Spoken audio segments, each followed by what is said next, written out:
11장입니다. 앞에 제사와 제사장에 대한 것 다 했잖아요. 그러고 나면 그 다음 뭐가 나올까요? 하나님께 제사를 잘 지내고 성결하고 거룩한 삶을 살기 위해 제사를 잘 지내야 된다. 그 예배 다 끝났으면 어떻게 해야 돼요? 가서 살아야 돼요. 거룩하게. 거룩하게 살기 위해서 살아가는 삶의 방식 중에 거룩한 삶을 살기 위해서 너희들은 어떻게 해야 되느냐? 11장에 먹는 것, 12장에 출산하는 것, 13장에 피부병, 당시에 피부병이 요즘은 뭐 암이 제일 무서운 거지만 당시에는 피부병이 제일 무서운 것이었습니다. 아마 잘 못 씻고 그러니까 그런 문제가 생겼던 게 아닌가 싶습니다. 그리고 13장, 14장이 피부병과 관련된 것이고요. 15장은 성병과 관련된 것입니다. 이 사람들이 애굽에 있으면서 음란함, 그 당시에 모든 인간들이 종교 행위를 하면서 음행을 같이 합니다. 그래서 음란한 분위기 속에 노출이 쉽게 됩니다. 그래서 이 사람들이 쉽게 성병에 걸리게 되죠. 성병에 걸리는 부분, 이걸 어떻게 해결할 것인지에 대한 것. 그러니까 음식과 출산과 피부병과 성병에 있어서 어떻게 거룩을 유지해 가야 되는지에 대한 것을 11장부터 15장까지 기록했고요. 그리고 16장은 그렇게 뭐 제사를 잘 지내고 또 생활 속에서 하나님 말씀을 잘 지키고 살아야 되는데 그걸 잘 못하잖아요, 사람들이. 잘 못하면 1년이 쫙 지나고 난 다음에 7월 10일이 되면, 그러니까 속죄일로 지키는데요. 이스라엘 사람들에게 이 7월은 그 당시에 사실은 신정입니다. 그러니까 우리로 치면 그 아비월인 1월, 6월절은 종교적인 신년이고요. 그러니까 우리로 치면 이게 구정인 거죠. 설날. 그러니까 6월절은 구정이라고 보면 되고요. 공식적으로 그 당시에 대부분의 사람들이 함께 살아가는 그 날짜에 의하면 7월이 첫 해를 처음 시작하는 것이죠. 그래서 1년을 쭉 살다가 온갖 죄에 물들었던 사람들이 7월이 되면 7월 1일 날 나팔을 불면서 새해를 시작하는 거예요. 나팔절. 7월 1일 나팔 불면서 새해를 시작하고요. 그리고 7월 10일이 되면 대속죄제를 지냅니다. 속죄제. 속죄제라고 우리가 어제 배웠죠. 그것을 온 그 백성들을 대신한 대속죄일로 지킵니다. 이게 이제 16장. 그래서 1장부터 16장까지가 한 대목이고요. 제사를 잘 지내고 생활 가운데서 잘 거룩을 유지해 살다가 잘 못하고 있던 백성들, 그래도 혹시 못한 게 있잖아요. 그럼 대속죄일을 통해서 하나님 앞에 이 모든 백성들의 죄, 알고 지은지 모르고 지은지 모든 죄를 다 사해달라고 구하고, 그래서 그 사함을 받고 다 용서함을 받고, 그리고 나서 이들이 새롭게 한 해를 시작하는 겁니다. 이 한 해를 시작하는 내용이 이제 속죄제죠. 16장입니다. 오늘 이 말씀들 가운데 묵상 포인트를 좀 보면은 저는 이런 묵상을 했어요. 먹는 것. 11장에 보면 굽이 갈라져서 족발이 되고 색임질 하는 것은 너희가 먹는데 색임질 안 하는 것, 굽이 갈라지지 않은 것 먹지 말라. 뭐 비늘이 있는 것, 생선 먹고 없는 것 먹지 말라. 많잖아요. 그래서 먹고 먹지 않는 것, 먹는 것을 가지고 하나님께서 부정하다, 정하다라고 말씀하고 있습니다. 근데 사실 여러분, 우리가 먹는 걸 가지고 우리가 구분할 때 이게 부정한 음식인지 정한 음식인지 구분하고 사세요? 우리는 음식을 구분할 때 어떻게 구분합니까? 이게 맛있다, 맛없다. 이렇게. 맛집 탐방도.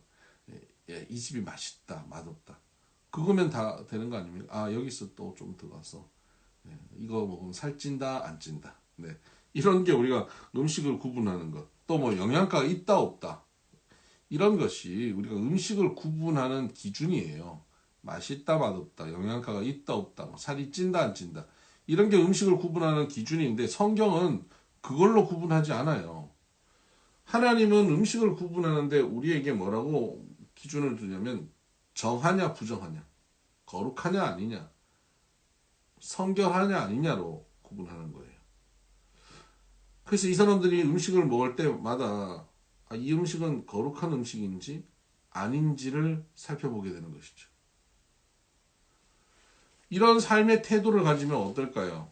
먹는 것, 매일 하루에 3끼를 먹을 때마다 이것은 거룩한지 거룩하지 않는지.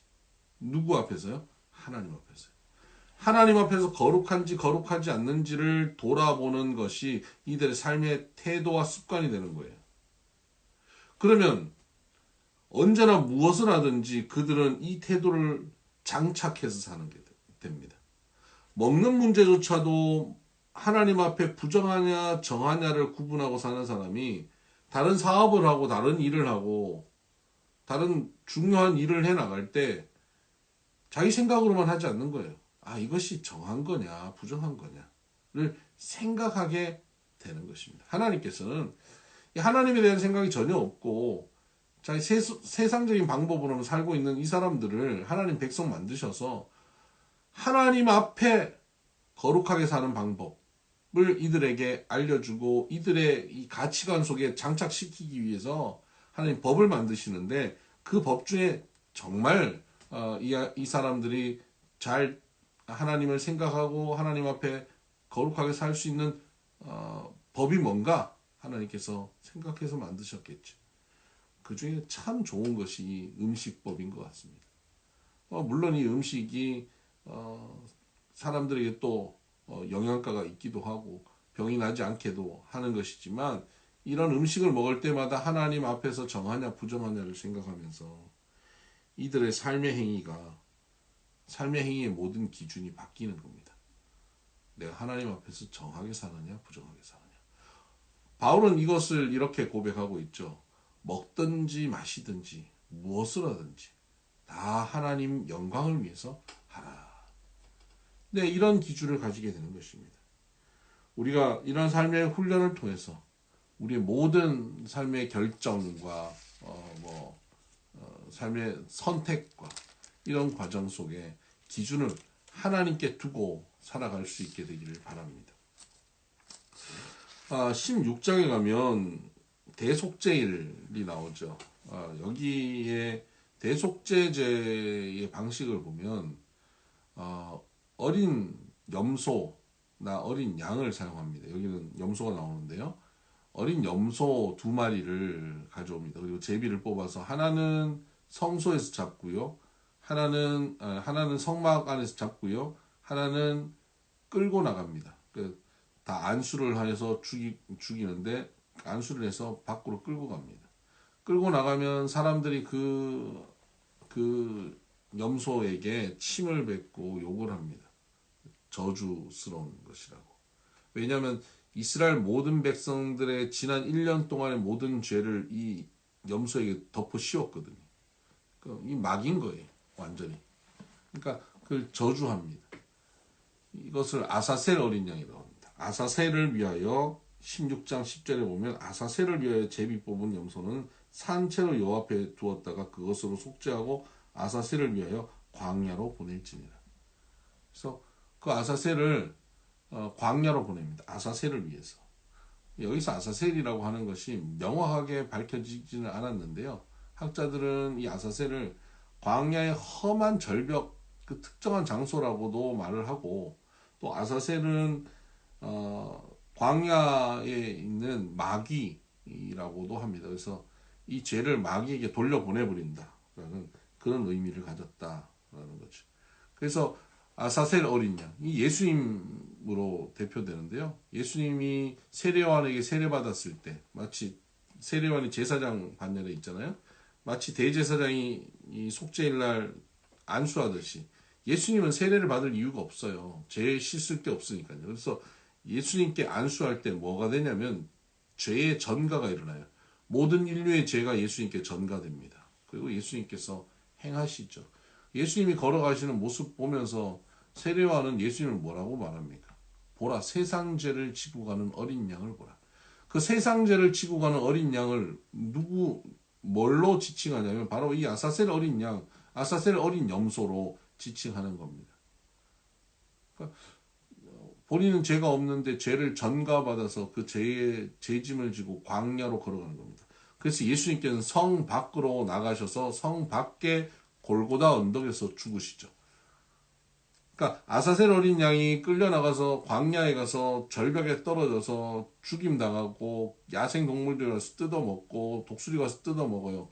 그러면 그 소식을 나팔을 불어서 그 전에 장막으로 보내고 나팔을 불어서 소식을 전하면 성막에서 그것을 듣고는 대제사장이 이제 성소 안으로 들어가고 성소에서 지성소로 들어갑니다. 성소와 지성소를 가로막고 있는 것이 휘장 아닙니까? 두꺼운 휘장. 그것을 1년에 한 차례 대제사장이 들어가게 되는데 바로 그날 들어가는 거죠.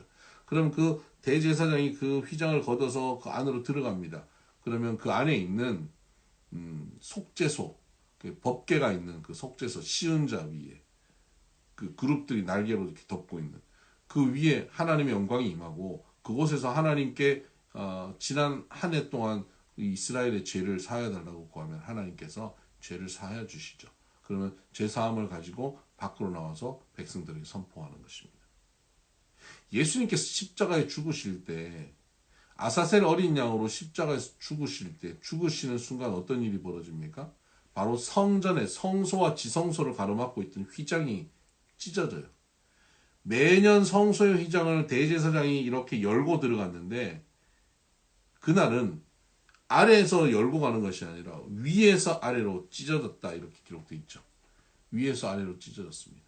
그래서 성소와 지성소를 가로막는 하나님의 영광 앞에 나아가는 휘장이 찢어져 버렸어요.